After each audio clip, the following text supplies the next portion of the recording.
So it's the middle of November, and here in South Georgia that means onion planting time. We usually try to get our onions planted before Thanksgiving comes around. Here in the South, we plant onions in November, we let them overwinter, and then we harvest them early spring. We have to plant what we call short day varieties of onions, and that means they start the bulbing process when the days are short. During the winter time, the days are the shortest here in the South. We always get our onion plants from these guys right here, Dixondale Farms out of Texas. Great plants, great people. We know them personally, Bruce and all his folks, really good folks.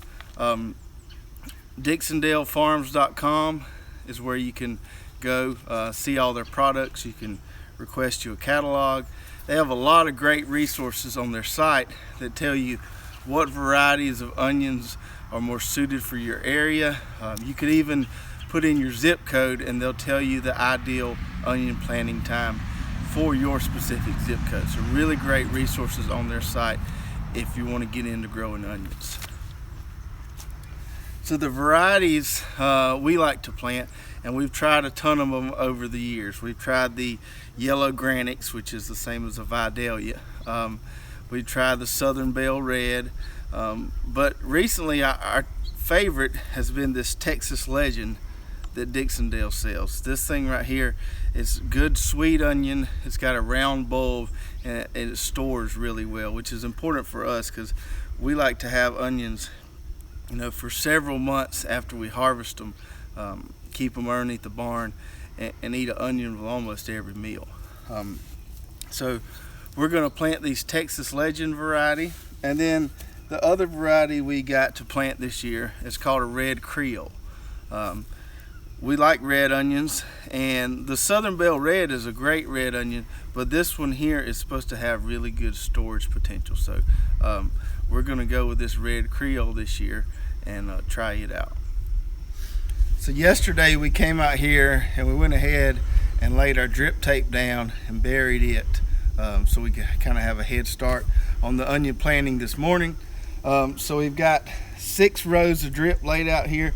We want to plant 3 rows of Texas Legend, and we want to plant 3 rows of the Red Creole. The way I like to do it is planting on double rows. If you look down here, you can see where our drip tape layer has been and has covered up this drip tape, and it just lays 2 perfect little planting furrows, one on each side of where it lays the drip tape. It's almost like it's just inviting you to plant a double row instead of a single row. So I just can't help myself, and I have to plant 2 rows per drip tape just to be efficient and to save space in the garden. So we'll plant 6 double rows, 3 of each variety. Okay, so each of these bunches right here, this is how they sell their onion plants. Each bunch has anywhere from I think around 80 plants. So on a 40-foot row here, 1 bunch should cover 1 side. So here's our onion plants here, and we'll just put these guys about 6 inches apart.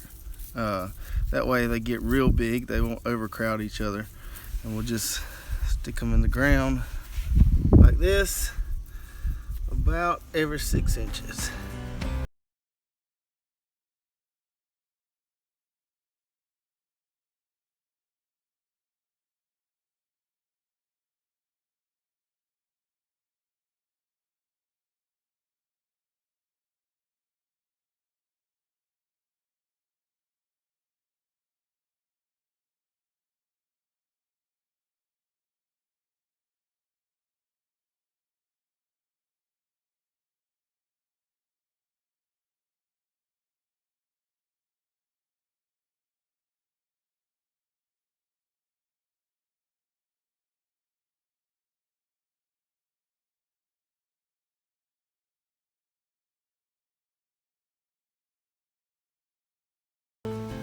Alright, so we got all 3 double rows of the Texas Legend onions planted. We're probably going to wait till tomorrow to plant these red ones here. These are pretty good plants. They're in real good shape, so they should be good for several days. So we have 3 double rows here planted. A lot of people like to mulch their onions, which is an effective way to keep weeds down. But the way I've got these planted here, I can make one pass through the middle with the wheel hoe about once a week, and that will literally take less than 5 minutes. So it's just not time efficient for me to spend time mulching them when I can just take that wheel hoe, run down through there, and keep the weeds under control. I'll also from time to time take something like this single tine cultivator here, which we have on our site, and just run it right through the middle here of these onions until they get big enough to shade out this middle, and I can just keep that cultivated and weeded down nicely as well.